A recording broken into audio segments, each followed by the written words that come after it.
vamos a nuestro cuarto estudio en nuestra serie El Cristiano y la Depresión, y el título del mensaje de hoy es la segunda parte del mensaje del domingo pasado, enfrentando los problemas bíblicamente.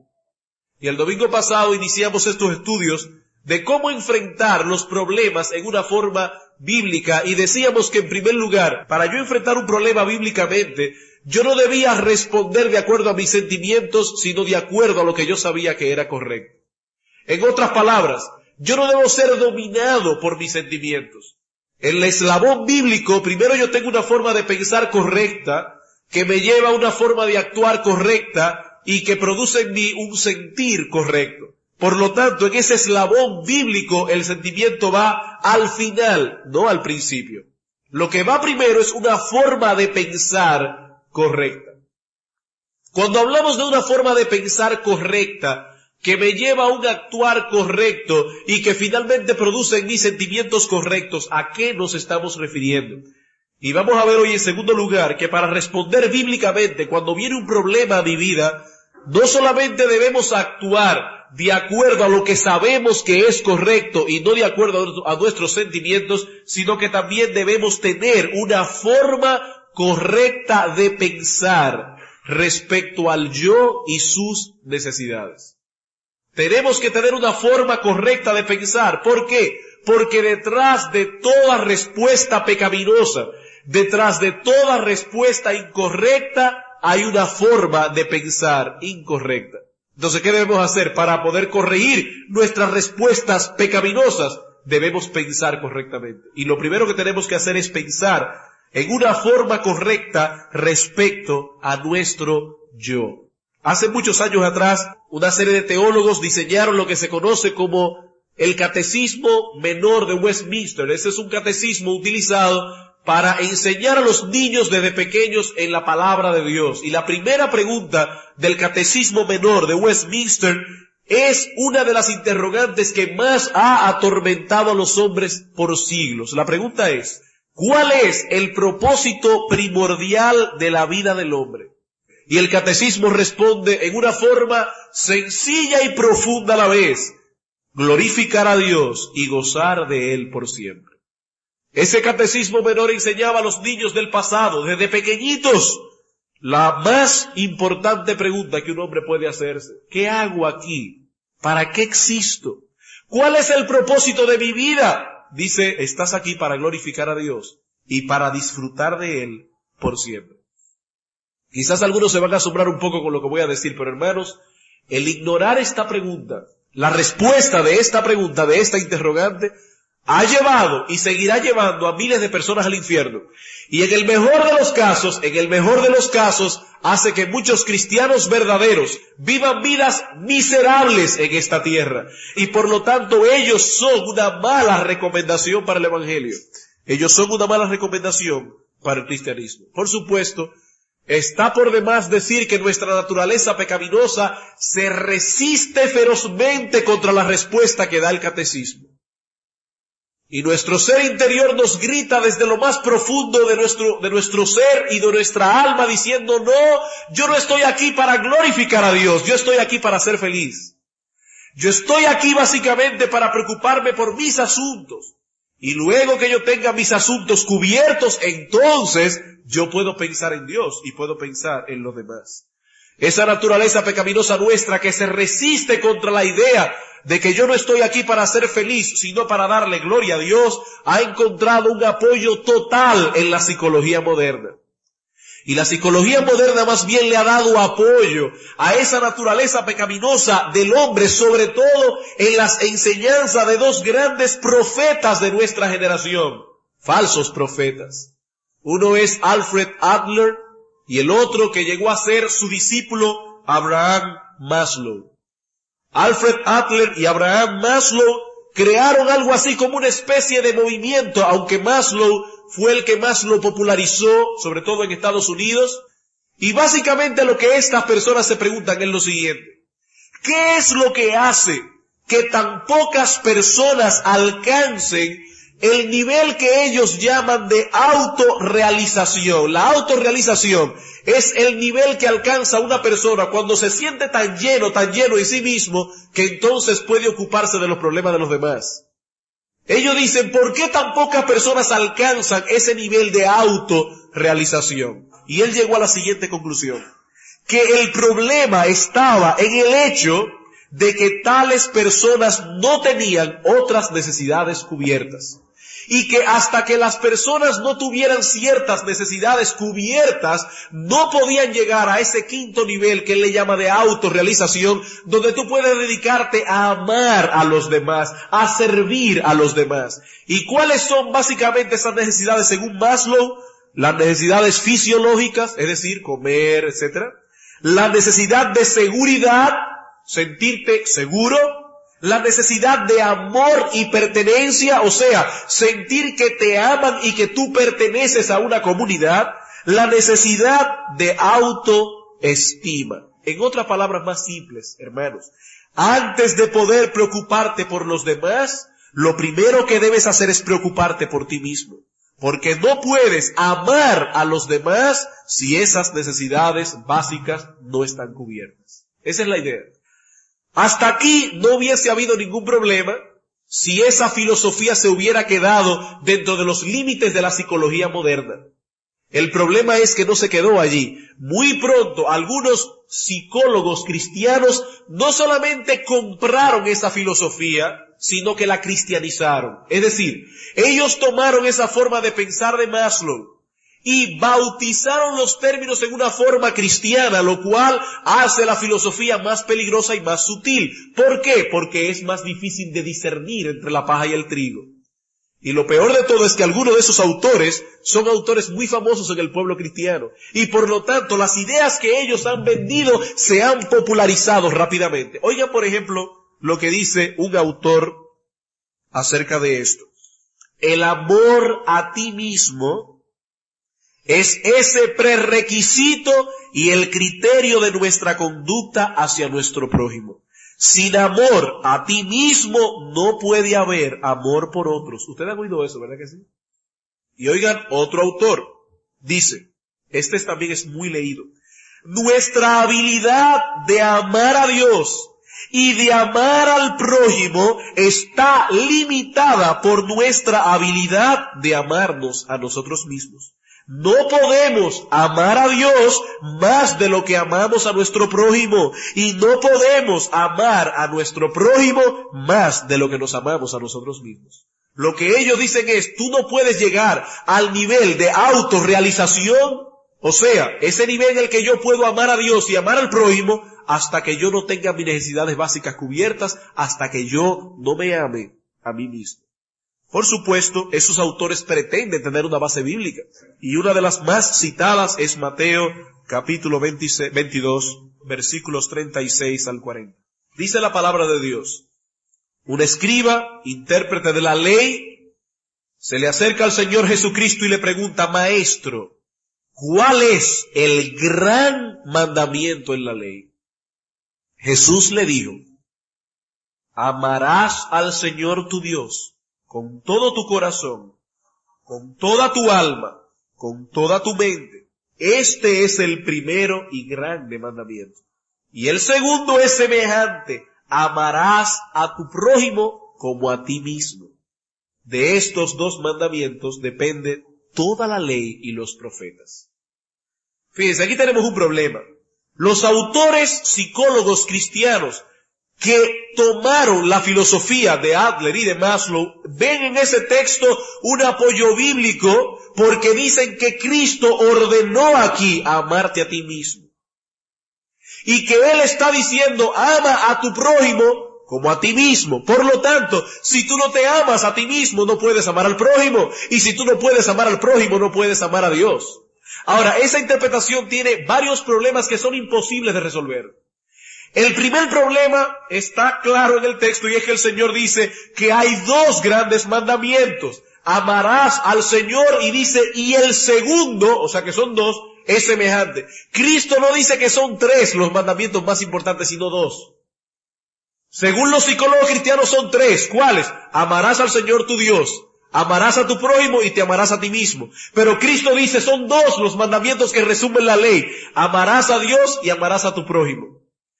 Otro problema. ¿Cuál es el más grande de los tres? Bueno, si tomamos el esquema de los psicólogos cristianos, vamos a llegar a la conclusión de que el mandamiento más grande no es el amor a Dios. Porque yo no puedo amar a Dios hasta que yo no amo al prójimo. Y yo no puedo amar al prójimo hasta que me amo a mí mismo. Por lo tanto, ¿cuál es el más grande mandamiento de la Biblia? Ámate a ti mismo. Problema serio. Pero hay otro problema. No solamente eso es un mandamiento de Cristo, sino que de ese mandamiento depende toda mi vida cristiana. Por lo tanto, yo debo buscar desesperadamente el amor a mí mismo, ya que según el versículo 40 de estos mandamientos depende toda la ley y los profetas. Ahora, noten que dice Cristo de estos dos mandamientos depende la ley y los profetas. No dice de estos tres. Por lo tanto, ¿cómo yo debo interpretar Mateo capítulo 22, versículo 30 y 39? Amarás a tu prójimo como a ti mismo. Ese texto debe ser interpretado a la luz de toda la enseñanza de la Escritura y a la luz del mismo contexto donde aparece el pasaje. Según el texto, hay dos mandamientos importantes. Amarás al Señor tu Dios, amarás a tu prójimo. Ahora bien, el Señor está dando como implícito la enseñanza de que tú te estás amando a ti mismo.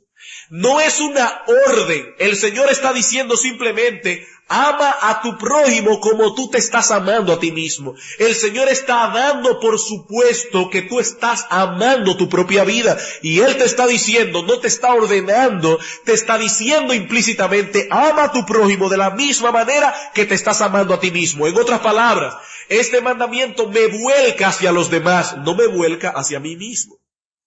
Debe hacer una aclaración. Hermanos, nosotros debemos cuidar de nuestra propia vida, tanto física como espiritual.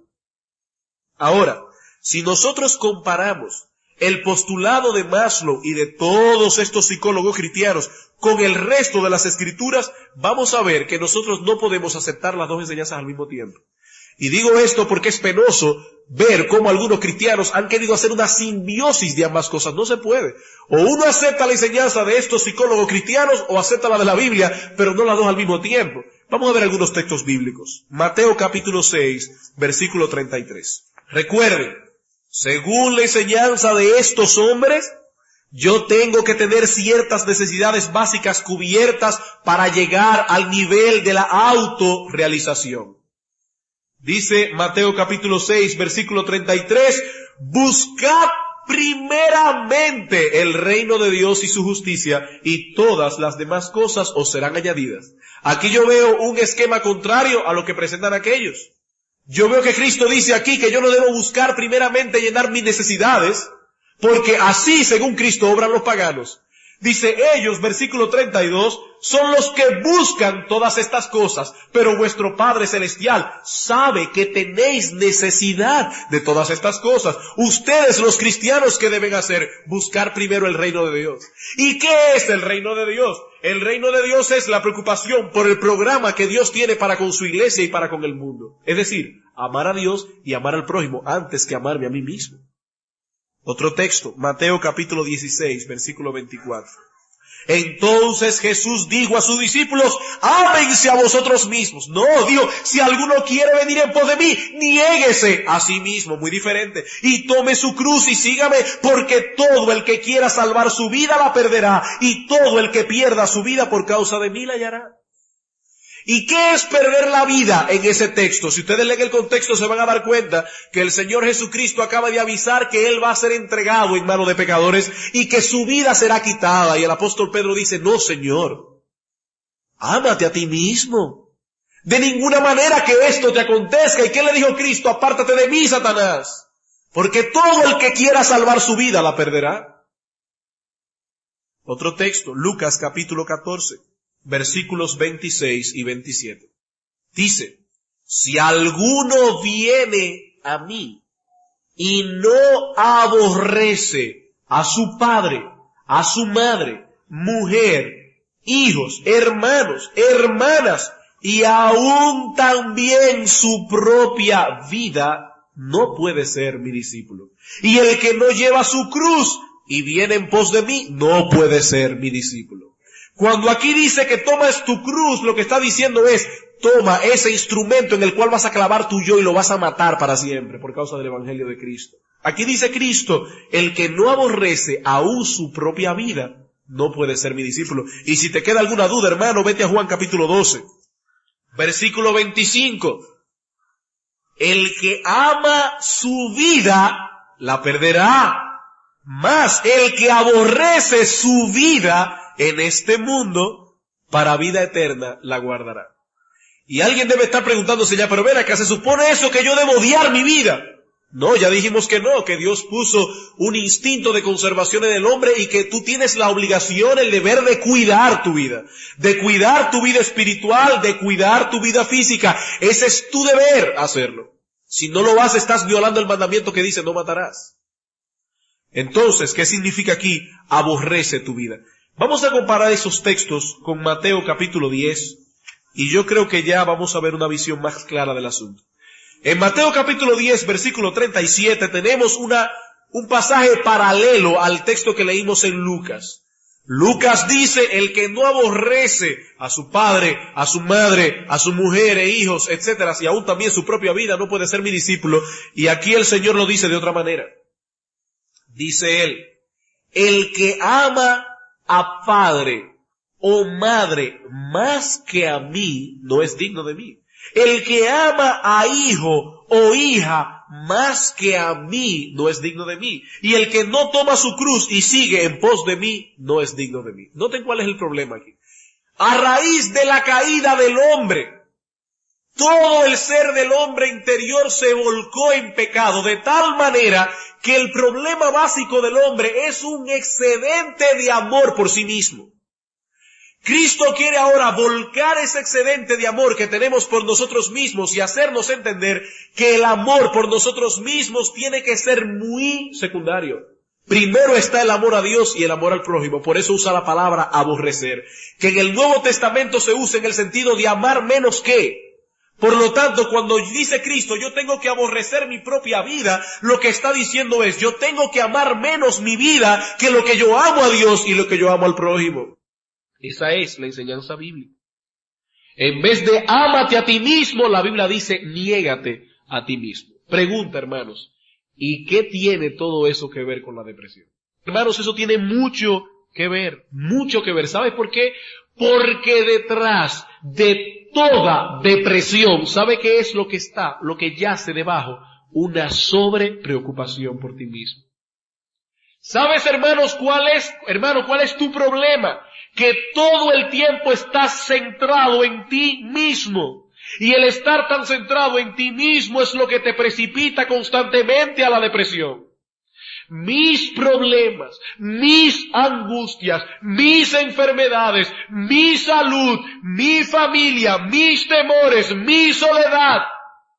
¿No te estás dando cuenta que has tejido con tu propio yo una red que te está ahogando, que te está asfixiando? Detrás de tu tristeza y detrás de tu depresión, lo que yace es un serio problema de preocupación por ti mismo. Te estás amando demasiado. Ahí es que está el problema de la depresión, una sobrepreocupación por ti mismo. Vamos a ver 2 Timoteo, capítulo 1, el ejemplo de Timoteo. Timoteo aparentemente era un muchacho tímido, que necesitaba constantemente que Pablo lo alentara a seguir adelante. Y cuando Pablo escribió la 2ª carta a Timoteo, ya Timoteo sabía que Pablo estaba a punto de morir, y él comenzó a preguntarse, ¿qué va a pasar en el futuro? Cuando yo no tenga a Pablo al lado mío. Timoteo comenzó a tener temor por el futuro. Y ese temor por el futuro que le entra a mucha gente, ¿qué va a pasar con mi vida mañana?, puede llevarte a una depresión. ¿Y sabe lo que le dice Pablo a Timoteo, versículo 7 del capítulo 1? Le dice a Timoteo, no nos ha dado Dios espíritu de cobardía. No le tengas temor al futuro, porque el espíritu que Dios nos ha dado es un espíritu de poder, un espíritu que te capacita para permanecer en la tarea que se te ha encomendado. El tercer ingrediente que menciona Pablo es dominio propio, autocontrol, pero el segundo ingrediente es el que me interesa. Dice Timoteo, Dios te ha dado un espíritu de amor. Y nos preguntamos, ¿y qué tiene que ver en ese contexto un espíritu de amor? Tiene mucho que ver. porque Timoteo no iba a caer en una depresión si comenzaba a usar ese espíritu de amor y de preocupación por los demás que Dios le había dado. Porque iba a estar tan ocupado, preocupándose por los demás, que ya no tendría tiempo para estar preguntándose qué va a pasar conmigo en el futuro, y eso sería un ingrediente clave para no caer en una depresión. La preocupación por los demás lo iba a librar de la preocupación por sí mismo, y eso lo iba a librar de una depresión. Por eso es que decíamos al principio, hermanos, que para enfrentar los problemas bíblicamente teníamos que tener una correcta forma de pensar con respecto a nuestro yo, con respecto a nuestra vida. La meta primordial de nuestra vida no puede ser la de vivir centrado en nosotros mismos. En otras palabras, hermanos, no somos tan importantes como creemos. ¿Sabes lo que va a pasar con tu vida si te sientes importante? Que no solamente vas a vivir centrado en ti mismo, centrado en ti mismo, centrado en ti mismo, sino, lo que es peor, te sentirás abatido cuando la vida te trate de tal manera que tú creas que no es digno de ti. Dice el doctor MacArthur, una cosa es lo que nosotros queremos o aún lo que necesitamos, y otra muy distinta es la que nosotros merecemos. El creyente debe decir exactamente como dijo Jacob: menor soy que todas las misericordias y que toda la verdad que has usado para con tu siervo. Oigan qué concepto más bueno. Señor, yo soy menor que todas las misericordias que tú me has dado. Yo no merezco ninguna, ni siquiera el estar vivo. ¿Saben cuál es la frase favorita de una persona que está deprimida? Su frase favorita es: ¿por qué a mí? En otras palabras, yo no me merezco esto.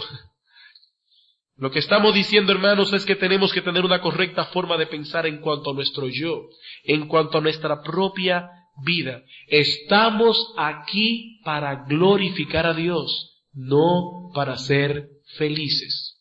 Estamos aquí para glorificar a Dios, no para ser felices. Esa es la clara enseñanza de la palabra de Dios. Primero a los Corintios capítulo 10 versículo 31. Si pues coméis o bebéis o hacéis cualquier otra cosa, hacedlo todo para la gloria de Dios. Si pues coméis o bebéis, las cosas más sencillas de la vida humana, debemos hacerla para la gloria de Dios. Romanos capítulo 14, versículo 7. Porque ninguno de nosotros vive para sí y ninguno muere para sí. Pues si vivimos, para el Señor vivimos. Y si morimos, para el Señor morimos. Así pues, sea que vivamos o que muramos, del Señor somos, porque Cristo para esto murió y resucitó y volvió a vivir, para ser Señor, así de los muertos como de los que viven. Por eso es que tenemos que seguir insistiendo. El mandamiento más importante de la Escritura no es ámate a ti mismo. El mandamiento más importante de la Escritura es: amarás al Señor tu Dios con todo tu corazón, con toda tu alma, con toda tu mente y con todas tus fuerzas. Dice Abraham Kuyper, hablando acerca del amor a Dios, de esta manera dice: esto no es ningún sacrificio en el sentido real, pues por sacrificio entendemos el que una cosa es nuestra, que podríamos guardar para nosotros y la damos voluntariamente a otro. ¿Verdad? Eso es sacrificio. Pero amar a Dios con todo tu corazón no es un sacrificio. ¿Sabe por qué? Porque tu corazón es de Dios, tu alma es de Dios, tu mente también, y todos tus poderes le pertenecen a Él. De ahí que nada le regalas a Dios, simplemente le estás devolviendo lo que le habías quitado cuando vivías desinteresado de Él. Si esto haces, y lo haces de tal forma que las cuatro cosas, tu corazón, alma, mente y fuerzas, sean dirigidas de nuevo a Él y le sirvan conjuntamente, entonces se quita la separación que hay entre tú y Dios y el amor puede celebrar su triunfo. Es como el ladrón que, lleno de vergüenza, devuelve lo que ha robado. Él no se envanece de nada, sino que pide ser perdonado. Cuando tú amas a Dios con todo tu corazón, con toda tu alma, etcétera, no estás haciendo un sacrificio, hermano, estás devolviendo lo que te robaste. Tú le robaste a Dios tu alma, tu mente, tus fuerzas y tu corazón. Eran de Dios, Él las creó para su gloria y durante muchos años la estuviste usando para tu propio beneficio. Y por eso estás deprimido. Por eso estás deprimido. Tienes una sobrepreocupación por ti mismo. ¿Sabes lo grandioso que es, o lo grandioso que tiene el amar a Dios de esta manera y no amarte a ti mismo? Que al hacerlo vas a aprender a gozarte en Dios. La vida centrada en el yo está llena de amarguras, de resentimientos, de tristeza, de dolor. La vida centrada en Dios y en su servicio es una vida plena. ¿Sabes por qué? Porque está cumpliendo el propósito para el cual fue creada. ¿Qué dice el Salmo 16? Versículo 8. ¿Qué es vivir siempre para la gloria de Dios? Lo que dice el salmista David en el Salmo 16:8. A Jehová he puesto siempre delante de mí, porque está a mi diestra, no seré conmovido. Se alegró por tanto mi corazón y se gozó mi alma. Versículo 11. Me mostrarás la senda de la vida, en tu presencia hay plenitud de gozo, delicias a tu diestra para siempre. ¿Qué pasa con una persona que ha puesto a Dios delante de él? Que todo lo que hace lo hace en función de Dios, que cada vez que va a hacer una cosa se pregunta, ¿le agradará esto a Dios? ¿Glorificará esto a Dios? Dice el salmista David, a Jehová he puesto siempre delante de mí. ¿Y cuál fue el resultado? Se alegró mi corazón, no se deprimió mi corazón. Cuando un creyente enfrenta un problema, recuerden, no debe permitir que su alma hable sin control. Si permite que su alma hable sin control alguno, caerá en la autoconmiseración y se hundirá en la depresión. La forma correcta de enfrentar el problema es pensar correctamente en cuanto a ti mismo y en cuanto al fin de tu existencia. Tú no estás aquí para ser feliz, estás aquí para darle gloria a Dios.